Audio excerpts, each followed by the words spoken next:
Welcome back to Quarantine Storytime. I'm Nick Rowan. Tonight is Chapter 2 of Wild Hunt. After this, we'll be going exclusively for patrons. Go to www.patreon.com/NickRowan, R-O-W-A-N, to hear the rest of it. Chapter 2 Wild Hunt by Nick Rowan. I let what I had read soak in. All it did was raise a bunch more questions. Why the full moon? Why only 2? Demons seldom limited themselves during rampages, or at all. The whole concept of being demonic was kind of synonymous with lack of limits and control. The average demon didn't go have a month-long nap between killings. I didn't get it. I looked at my coffee cup, seeing it was already empty. One of the rum bottles stood at about a third full. I hadn't been through that much already, I hoped. Bad sign that I couldn't remember how much. This case was already getting to me. I tried touching my nose with my fingertips. Yeah, I'd been through that much already. To hell with it, the talismonger was only a block away and around the corner. I made it down the front stairs from my office all right, after getting almost to him and then remembering to go back and lock up. My office isn't in the best part of town, and thieves wouldn't hesitate to take everything down to my toothbrush. The stairs were tricky, seeming to shift under me, growing shallower and deeper at random. I would have to check into hexes about that. I held on to the rail and only stumbled coming off. I landed hard on my foot, sending shooting pains up my leg when I tried to step down one stair too many. Walking in the fresh air seemed to help a little. Maybe walking wasn't the word for it. I stayed on the sidewalk and only held onto the building for a few steps. I found Madame Mazanka's shop after almost missing it. I swear she turns it invisible sometimes, just for the hell of it, or maybe to have a cup of tea without interruption. She claims it's her real name. I know enough Rom to know it isn't. Besides, she isn't even Romani, just Slavic. It doesn't matter. She sells the best banishing charms in town. I've deplaned everything from succubi to a full-on lord of hell using them. Okay, I was young and too dumb to be scared, and I got very, very lucky with that last one. But the charm worked. I suspect maybe it worked because I was too dumb to know just how outclassed I was. Andrus had laughed at me, a no-talent girl waving a charm at him like some horror movie heroine brandishing a crucifix. That was when I learned a valuable lesson about the night side. Laughter is a distraction. The few precious seconds he spent laughing at me, I was chanting the activation. I'd also found a lot of older demons and other nasties didn't keep up with the times. Being a no-talent worked for me. They thought I was just another human until I hit them with the amulet or silver or whatever. It didn't hurt that Madame Mazanka was a lot more powerful than she let on. I suspected she might be the most powerful witch I knew. In the old days, magic users were rare and paranoid. They hoarded their powers and spells, and the things they made were either burned with them or crumbled when their power died. That's why all the legendary artifacts are just that, legend. Nobody's going to be finding Excalibur or Merlin's staff. These days, mages are still hidden from human sight, but they're much more about making a living. There have always been combat mages out protecting humanity against the threats it can't acknowledge. But they weren't acting like the friendly neighborhood Hells Angels until the 1940s. Times change, and the older the creature, the less likely it is to change with the times. Lucky for me, Tom Bedlam was pretty ancient. I shook my head and realized I was still standing on the sidewalk with my hand on the door, neither in nor out. Yep, definitely wasn't too many. I pushed the door open and listened to the wind chimes jingled. I liked Madame Mazanka's. I liked all the magical shops in town. They felt good around me. She smiled to see me. Admire, so long since you've been here. What are you reading today? Big, I managed. My words weren't making it out of my mouth. It made sense. I needed the biggest, baddest banishing talisman she could sell me. It needed to be as big as my desert eagle, but on a metaphysical level. Big what? Admire. Sit down before you fall down. I slumped into the frayed paisley armchair, almost missing the seat and sliding down one arm, and tried to figure out why the floor was tilted. Now, what do you need? Big. Tom O'Bedlam big. She sighed and looked at the sky. Holy murder banaface. She glared at me, looking like a ferocious Russian babushka. Touch your nose with your fingertip, she snapped. I half expected her to tell me there would be no blintzes if I didn't obey. I tried. I got my eye, though. Still, it was in the general vicinity. Wasn't my fault the last earthquake had left her shop all tilted. You are drunk, she glared at me more. I cannot help you until you are sober. Fortunately, I have a spell. A very good spell for sobering up. My papa liked his wine. For it to work, he must be able to speak and work it with me. Swell. She wanted me to do magic. It doesn't work with any level of predictability when I'm sober. Juggling raw eggs and flaming torches sounded safer. I hoped her words were up for this. It took me 14 tries to get the spell, and I lost patience around 11 or so, but Madame Azanka persevered. She knows deliberately using magic is hard for no talents. We do better using it inadvertently. And today, I really was too drunk to fish. I can usually manage a cantrip by the third time, which means I can do something small and useless, like briefly make a button look like a beetle, or snuff a candle from across the room. Can't light it, of course, or fix the rock chip in my windshield, or find my damn keys, and I can't change water into wine, which sucks because free booze would be free booze. The rum evaporated out of my pores, leaving me smelling like a distillery. I shook my suddenly clear head. I need the biggest, most powerful banishing talisman you have. Tom O'Bedlam is in town. Her eyebrows climbed nearly to her headscarf, but she nodded and started rummaging in one of the discarded card catalog drawers she used for storage. You are in over your head, admire, as always. I do not forget that you banished Andres with one of these. She spat at the mention of the monster. I couldn't forget either, no matter how much I drank. The owl-headed Marquis of Hell was in charge of escalating quarrels and advising men how to kill. It had been a couple of very bloody weeks before I tracked him down.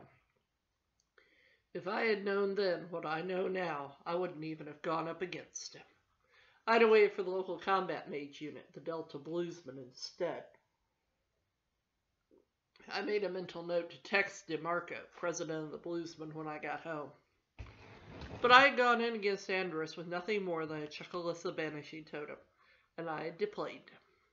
Sometimes the weirdness magnet and the luck mage parts work for me, and they always seem to work better with her talismans than anyone else's. I sat and shook at the memory while she rummaged some more. There were going to be nightmares tonight. There always were after I thought about that. Finally, she came up with a gray pouch that kind of shimmered when I looked straight at it. $750, no tax on magical items, she said. I dug into my wallet for what was left of my retainer. I was sober enough to find it now, and paid her, trying not to wince at handing over 2 weeks' pay for one item. Thanks, Madame Azanka. Now go, banish this monster from our world, and more power to you if you can. I know. Why would a no-talent, half-drunk PI manage it when the best magical minds of a millennium have it? I said. That talk, it is bad. St. Basil the Great and St. Justinian with you and beside you, protecting you from harm. Thanks again.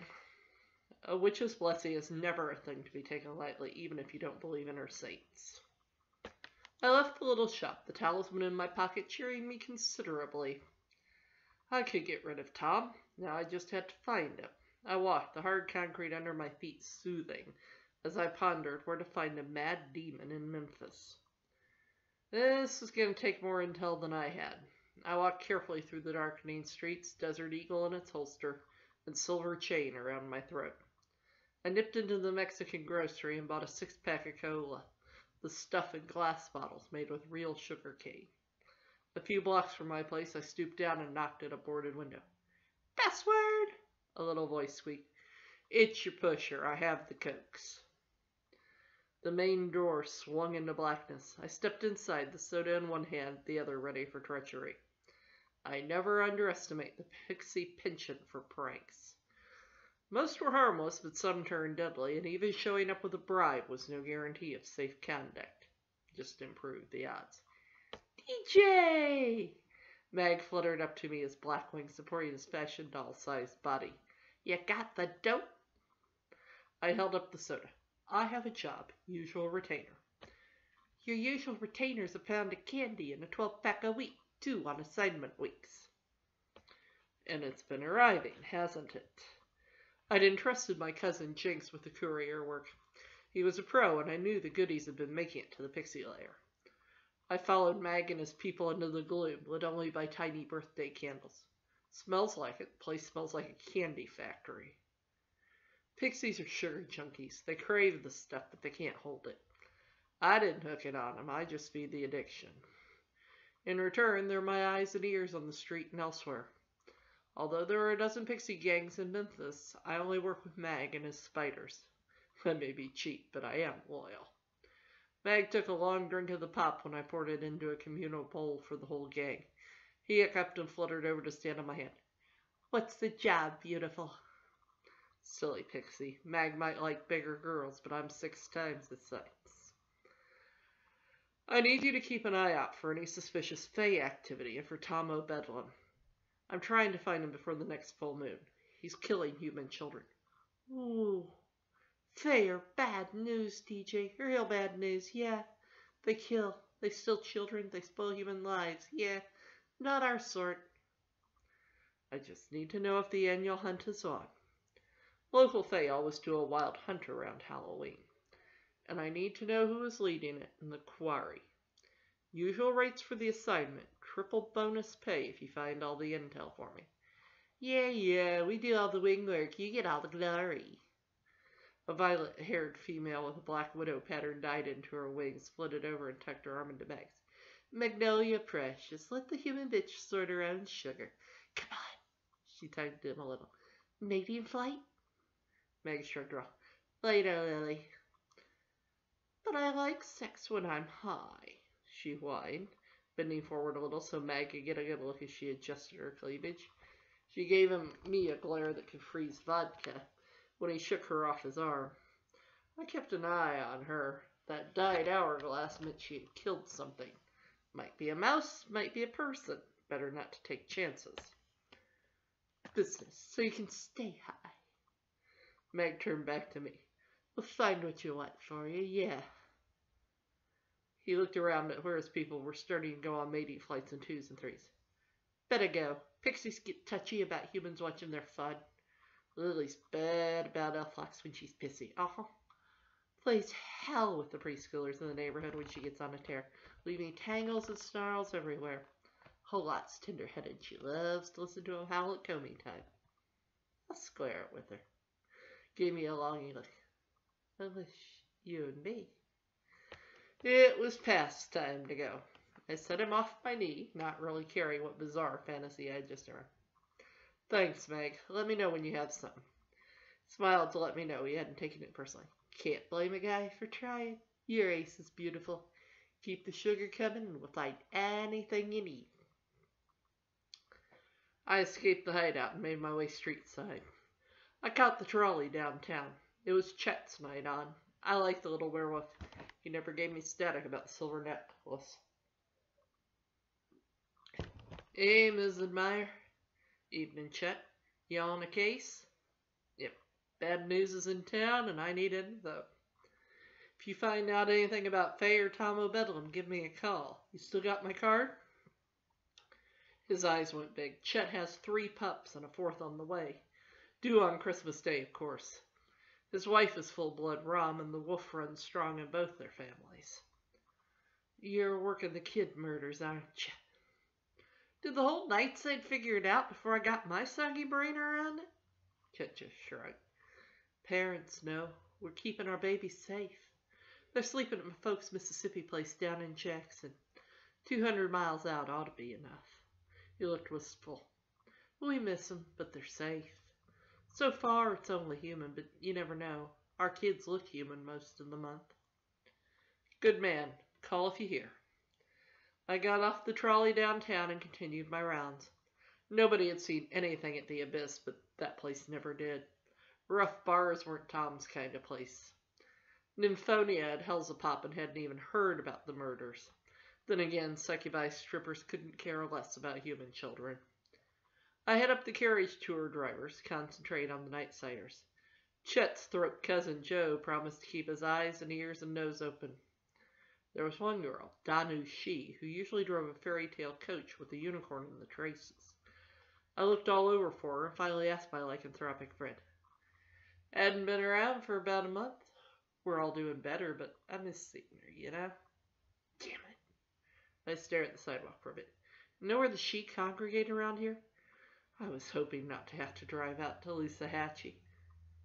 Ms. Admire, surely you're not planning. Kiddo, there's a set of parents who are going to wake up to a really horrible Halloween surprise if I don't go visiting. Shook his head. Sorry, I don't know. But if you do, be careful, will you? Are you Celtic? That kind don't take kindly to non-Celts. And they don't play nice, sometimes even with those who are. But I'm sure there's some Celts somewhere. I wasn't sure where. My great-great-grandmother had been Chickasaw, but that was all I knew beyond the fact my surname was English. Sort of, by way of France and Germany. I remembered reading something about French Celts. Much just like I said. Be careful, he repeated. I'll call if your girl shows up. Iron salt, noon-forged metal, I promised him. I'm always careful on the night side. Now, that's only useful if you get a chance to use it first. He nodded at the silver necklace I wore. Keep that close. Always do. I was touched by the concern in his voice. I went back home and killed the old bottle of rum.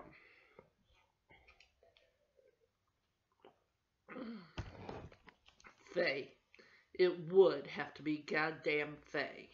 And I mean that in the most literal sense. Fae were generally accepted as facing the Christian hell after Judgment Day because they had no souls. I didn't believe in hell or Judgment Day or any of it. My problems were very here and now. The She had been gentler 100 years ago, with only the worst ones attacking humans. Nowadays, there was almost no difference between the Seelie and Unseelie courts. The Seelie would play pranks that ended fatally, if not always on purpose, while the Unseelie would just eat you after torturing you. Very much on purpose. The 20th century had not been kind to them and had made them in its image. I had another drink and passed out on the couch without bothering to open the Murphy bed.